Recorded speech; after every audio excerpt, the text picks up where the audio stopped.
Hi friends, Assalamu alaikum and welcome back to my channel. I am Sumaya from Sumi's Home Chef. இன்னைக்கு நம்ம சேனலில் சப்பாத்தியை layer மெத்தடில் 5 விதமாக எப்படி ரோல் பண்ணுறது அப்படிங்கிறதான் பார்க்க போகிறோம். இந்த வீடியோ கண்டிப்பாக உங்கள் எல்லாருக்கும் யூஸ்ஃபுல்லாக இருக்கும்னு நம்புகிறேன். இப்போ வாங்க நம்ம ஒவ்வொரு மெத்தடாக பார்க்கலாம். ஸோ ஃபஸ்ட்டு நம்ம பார்க்க போகிறது ரொம்பவே ஈஸியாக குயிக்காக பண்ணுற மெத்தட் தான். அதுக்கு நம்ம சப்பாத்திக்கான மாவை லைட்டாக முதல்ல டஸ்டிங் பண்ணி ரோல் பண்ண ஆரம்பிக்கலாம். இப்போ நார்மலாக ரவுண்ட் ஷேப்பில் சப்பாத்திக்கு ரோல் பண்ணுறது மாதிரியே முதல்ல ரோல் பண்ணி எடுத்துக்கோங்க. அதுக்கப்புறமா இப்போ நம்ம ரோல் பண்ணதுக்கப்புறமா சென்டர் பாயிண்ட்லேருந்து நைஃபை வச்சு லைட்டாக ஒரு சைடில் மட்டும் இந்த மாதிரி கீறி விட்டுக்கோங்க. அதாவது மிடில்லேருந்து எண்டு வரைக்கும் இந்த மாதிரி. இப்போ ரோல் பண்ணி வச்சுருக்க சப்பாத்தியில் கீ ஆர் ஆயில் அப்ளை பண்ணிக்கோங்க. இது நம்ம எல்லா பக்கமும் ஈவனாக ஸ்ப்ரெட் பண்ணி விடணும். அப்போ தான் நம்ம சுடும்போது அந்த சப்பாத்தியில் லேயர் ஒவ்வொன்றா கலண்டு லேயர் சப்பாத்தி ரொம்பவே பெர்ஃபெக்டாக நமக்கு வரும். ஸோ இந்த மாதிரி ஈவனாக எல்லா பக்கமும் ஸ்ப்ரெட் பண்ணி விட்டுட்டு இப்போ நாம் ரோல் பண்ண ஆரம்பிக்கலாம். ஸோ நம்ம நைஃபை வச்சு கீறி விட்டோம்ல, ஸோ அந்த பக்கத்துலேருந்து இந்த மாதிரி ரோல் பண்ண ஆரம்பிக்கலாம். இது நீங்கள் ரோல் பண்ணுறது கிளாக் வைஸ் இல்லைனா ஆன்டி கிளாக் வைஸ் எந்த விதத்துலையும் நீங்கள் ரோல் பண்ணிக்கலாம். இந்த சைடு தான் ரோல் பண்ணணும்னு இல்லை. ஏதாச்சும் ஒரு சைட்லேருந்து ஸ்டார்ட் பண்ணிவிட்டு ஏதாச்சும் ஒரு எண்டில் ஃபினிஷ் பண்ணிக்கணும், அவ்வளோதான். இப்போ இந்த மாதிரி நாம் ரோல் பண்ணி எடுத்தாச்சு. அந்த எட்ஜை நம்ம சுற்றி வச்சுக்க ரோலோட சேர்த்து லைட்டாக ப்ரெஸ் பண்ணி விட்டுடுங்க, ஒட்டிடும்.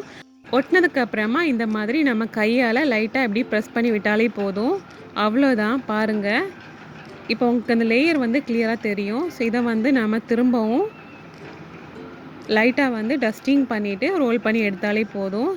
ஸோ இப்போ நாம் இதை லைட்டாக டஸ்டிங் பண்ணி எடுத்துகிட்டு இந்த மாதிரி நம்ம ரவுண்ட் ஷேப்பில் ரோல் பண்ணிக்கலாம். அவ்வளோதான், முடிஞ்சிடுச்சு. ஸோ சூப்பரான லேயர் சப்பாத்தி. இது நீங்கள் சுடும்போது அந்த லேயர்ஸ்லாம் கிளியராக உங்களுக்கு கலண்டு வரும்போது ரொம்பவே சாஃப்டாக இருக்கும் சாப்பிட்றதுக்கு. ஸோ இந்த மாதிரி ரோல் பண்ணி எடுத்துக்கோங்க, அவ்வளோதான். இப்போ நாம் ரெண்டாவது மெத்தட் என்ன அப்படின்னு பார்க்கலாம்.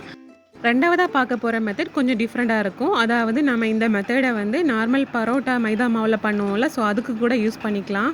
நம்ம இந்த மாதிரி கொஞ்சம் லென்த் வைஸில் ரோல் பண்ணிவிட்டு அதில் நெய்யை இந்த மாதிரி எல்லா பக்கமும் ஈவனாக தடவி விட்டுக்கோங்க. இப்போ ஒரு எட்ஜை மட்டும், அதாவது ஒரு சைடை மட்டும் விட்டுட்டு இந்த மாதிரி ஸ்ட்ரிப்ஸாக கீறி விட்டுக்கோங்க நைஃபை வச்சு. கீறினதுக்கப்புறமா நாம் இதை இந்த மாதிரி இதை ஒவ்வொரு ஸ்ட்ரிப்ஸையும் லைட்டாக கலட்டி எடுக்கணும். அதுக்கு நாம் கட் பண்ணாத சைடில் இருந்து இந்த மாதிரி பிடிச்சிட்டு கட் பண்ண எட்ஜ் இருக்குல்ல, அதை உள்ளாடி இந்த மாதிரி விட்டு அண்ட் கட் பண்ணாத எட்ஜை அவுட்டரில் இந்த மாதிரி லைட்டாக ஒட்டி விட்டுக்கணும், அதாவது கீழ்ப்பக்கமாக. அவ்வளோதான், பாருங்கள், லேயர் சூப்பராக வந்திருக்குது. ஸோ இது நம்ம ரெண்டாவது லேயர் மெத்தடு. இதையும் நம்ம லைட்டாக இந்த மாதிரி டஸ்டிங் பண்ணிவிட்டு நம்ம ப்ரீவியஸ் மெத்தடில் ரோல் பண்ணி எடுத்தோம்ல ரவுண்ட் ஷேப்பில், அந்த மாதிரி இதையும் ரோல் பண்ணி எடுத்துக்கோங்க. அவ்வளோதான், முடிஞ்சிடுச்சு. ஸோ இதுவும் சூப்பராக லேயராக நமக்கு சுட்டு எடுக்கும்போது கலண்டு வரும். இப்போ நாம் மூணாவது என்ன மெத்தட்னு பார்க்கலாம். இந்த மெத்தட் பார்த்திங்கன்னா கொஞ்சம் டைம் எடுக்க தான் செஞ்சு முடிக்கிறதுக்கு.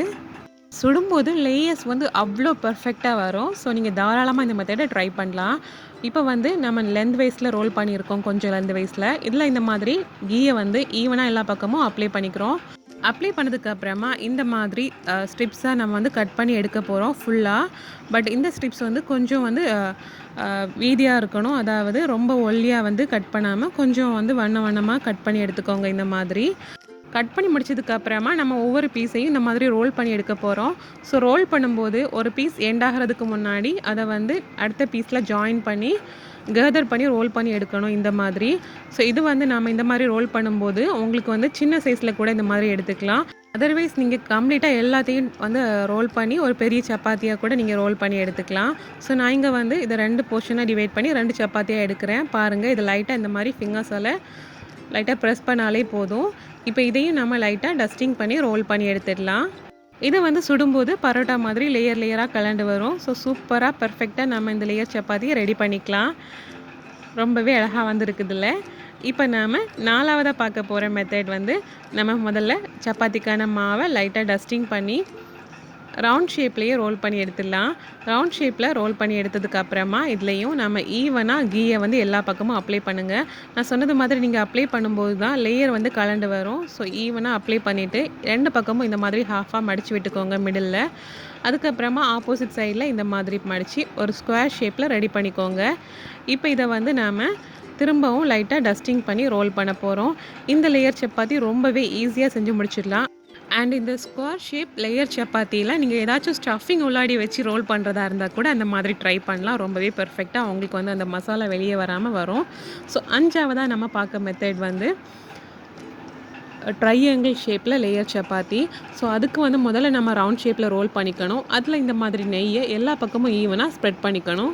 அண்ட் கீக்கு பதிலாக நீங்கள் ஆயில் கூட யூஸ் பண்ணிக்கலாம். இப்போ நான் ஜஸ்ட் அதை ஹாஃபாக மடிச்சுட்டு திரும்பவும் அதை இந்த மாதிரி ஒரு ட்ரையாங்கிள் ஷேப்பில் மடிச்சுக்கிறேன். இந்த ட்ரையாங்கிள் ஷேப்பை வந்து நம்ம லைட்டாக ஒரு வாட்டி டஸ்டிங் பண்ணிவிட்டு இதை வந்து கொஞ்சம் பெரிய சைஸில் ரோல் பண்ணி எடுக்கணும். அதாவது ஷேப் மாறக்கூடாது. ஜஸ்ட் அது சைஸ் மட்டும் கொஞ்சம் பெருசாகிறது மாதிரி இந்த மாதிரி ரோல் பண்ணி எடுத்துக்கோங்க. எல்லா பக்கமும் ரோல் பண்ணும்போது உங்களுக்கு அந்த ஷேப் வந்து கரெக்டாக வரும். ஸோ இந்த மாதிரி ரோல் பண்ணி எடுத்துக்க வேண்டியதுதான். இதுவும் சுடும்போது அந்த 3 லேயர்ஸும் நம்ம மடிச்சிருக்க அந்த 3 லேயர்ஸும் கலண்டு வரும். சாஃப்டாக இருக்கும் சாப்பிட்றதுக்கு. அண்ட் இந்த மெத்தடும் பண்ணுறதுக்கு ரொம்ப டைம் எடுக்காது. டக்குன்னு செஞ்சு முடிச்சிடலாம். ஸோ நார்மலாக எப்போவுமே ரவுண்ட் ஷேப்பில் சப்பாத்தி சுடுறவங்களுக்கு கண்டிப்பாக இது யூஸ்ஃபுல்லாக இருக்கும். பிகாஸில் வந்து நம்ம லேயர் சப்பாத்தி பரோட்டா மாதிரி இருக்கும் சாப்பிட்றதுக்கு. ஸோ மறக்காமல் நீங்களும் உங்கள் வீட்டில் ட்ரை பண்ணி பாருங்கள். அண்ட் இந்த வீடியோ பிடிச்சிருந்தனா வீடியோக்கு மறக்காமல் லைக் போடுங்க, ஷேர் பண்ணுங்கள், கமெண்ட் பண்ணுங்கள். இன்னும் இன்ட்ரெஸ்டிங்கான ரெசிபிஸ் அண்ட் vlogs பார்க்குறதுக்கு என்னோட சேனலை மறக்காமல் சப்ஸ்கிரைப் பண்ணிக்கோங்க. இந்த நாள் இனிய நாளாக அமையட்டும். தேங்க்யூ ஸோ மச் ஃபார் வாட்சிங்.